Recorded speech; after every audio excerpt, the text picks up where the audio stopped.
is the best fighter on the planet. Pound for pound, he's that dude.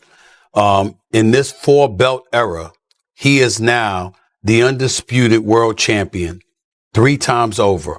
140 pounds, 147, now 168 pounds. That Bud was the best. I got to give it to him. Bud the best, right? He's hands down. He's the best. He's the best right now. I don't think nobody need to question him no more. I mean, you kind of got to give him his respect no matter what. You got to give him respect. He just went up 2 weight classes what people said he couldn't do. He's doing everything that people say he can't do. I've been a world champion, as you know, and I've been a 3-division world champion. I've only won one of the belts. I don't know what it is to be undisputed. I don't know that feeling. Do you understand? What he did last night is unbelievable. Stephen A. Smith confronted Floyd Mayweather for downplaying Terence Crawford after his victory over Canelo. He insisted that Crawford had accomplished something historic, pointing out that no fighter had ever done what Crawford achieved by becoming undisputed in multiple weight divisions. Smith stressed that Crawford earned every bit of his legacy and deserves universal praise, not criticism. According to him, Crawford's triumph over Canelo was not just another win, but a defining moment that elevated his status among the all-time greats. He made it clear that Mayweather's negativity could not overshadow Crawford's remarkable accomplishment. Is the best fighter on the planet. Pound for pound, he's that dude. In this 4-belt era, he is now the undisputed world champion 3 times over. 140 pounds, 147, now 168 pounds, claiming all the belts. You don't see people doing that very often. Going up against a guy who was perceived as being bigger and stronger, Crawford was strong. Crawford was strong enough to fend him off, strong enough to make him respect his own power. He used his jab, he used his distance. Jeff Mayweather also expressed strong views about the shock Crawford delivered to Canelo, emphasizing that the defeat will always leave a mark on Canelo's legacy. In his words, Canelo was the undisputed king of that division, holding both status and dominance over his opponents. Yet, he suffered a humbling loss to someone who dared to move up in weight and challenge him in his own castle.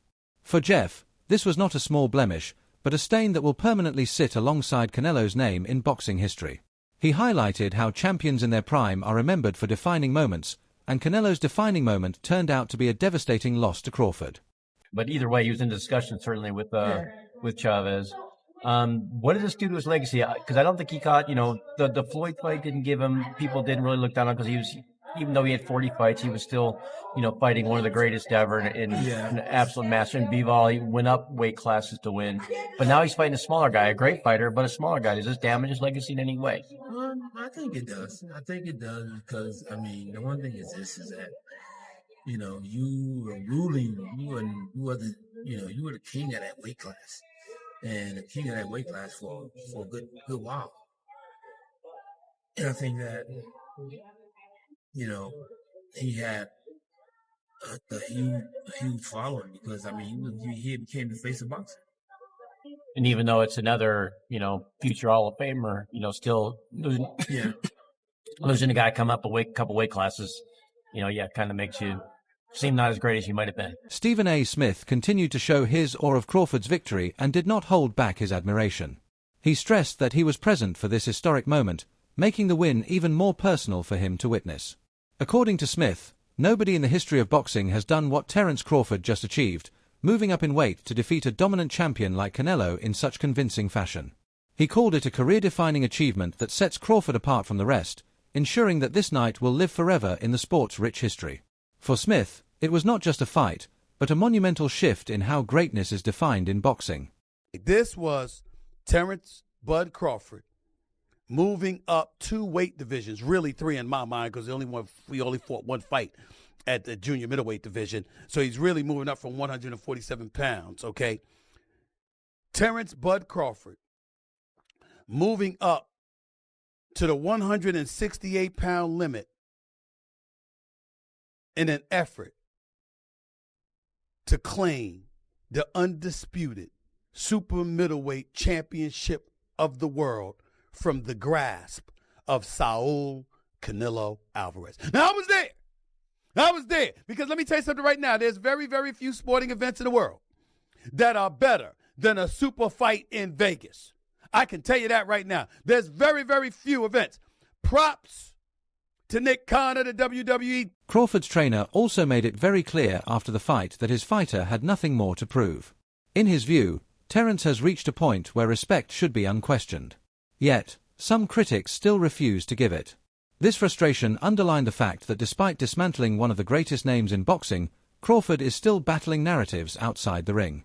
His trainer emphasized that Terence is not even thinking about another fight right now, because what he did against Canelo is more than enough to cement his greatness. For Crawford, this was not about chasing names anymore. It was about establishing a legacy that cannot be denied.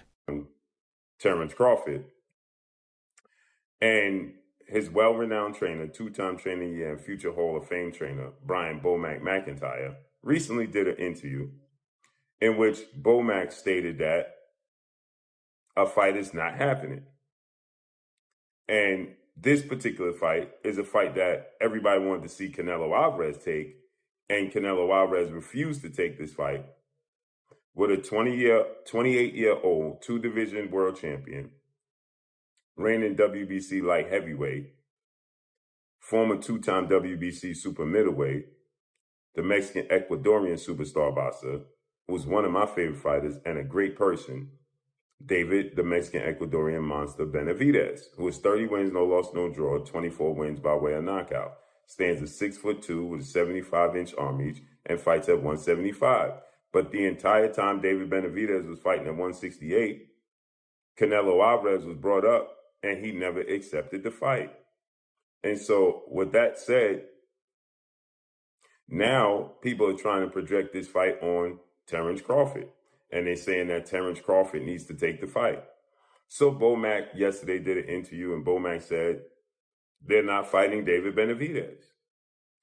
And so now people are pushing this notion that Terence Crawford is ducking and Terence Crawford is scared of David Benavidez. And if he don't fight David Benavidez, according to Boxing News 24... Timothy Bradley gave perhaps one of the boldest assessments by comparing Crawford directly with Floyd Mayweather. He argued that Crawford's name now belongs at the very top of any greatest of all-time conversation. For Bradley, this was not simply about Crawford beating Canelo, it was about redefining the very essence of what pound-for-pound number one means. He stressed that while Floyd may have mastered the art of boxing during his era, Crawford just proved that he can do it at an even higher level by taking on and defeating Canelo at his strongest. In Bradley's eyes, this win lifted Crawford into an entirely new realm where only the absolute legends of the sport exist. It might be too late now. It might be too late, because guess what? He done. Ain't nothing else he needs to do. Ain't nothing else he needs to do in boxing. Yep, y'all doubt him now? Y'all doubt him now? I saw some of y'all goofies on y'all channels. You come here and you get the real over here. That's what you get over here. You want the real? You want a real breakdown from a real fighter, a Hall of Famer? That's what you do. You come right here and you gonna get the real and you gonna get the truth. Dang it, that's what you gonna get. Leave them other lames alone and come right on over here. Yeah, and get the truth and nothing but the truth. I've been trying to tell y'all for years about this. Been trying to tell y'all for years about Terence Crawford. Everybody put his resume down. Generational great in Canelo Alvarez, really 3 weights above his natural weight class. Does that put him in the conversation with the likes of yourself as the greatest fighter of all time? Yes, it does. And the reason it does is because he couldn't get the credibility down in his own weight class, so he went up to go challenge himself to find it. And he found a very formidable, good opponent. Do you think Canelo Alvarez is on the decline or not? No, I don't think it's on decline at all. So you think both fighters are still at their peak, even though they're 36, 37?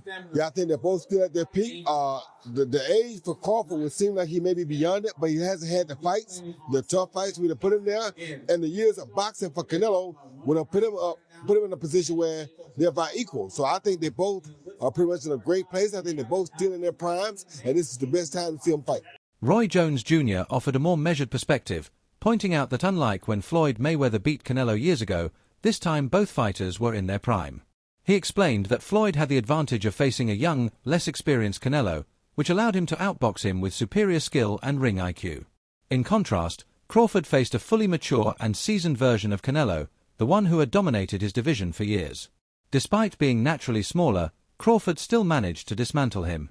For Roy, This fact alone makes Crawford's achievement extraordinary, since he overcame a Canelo who was far stronger, wiser, and sharper than the one Mayweather faced.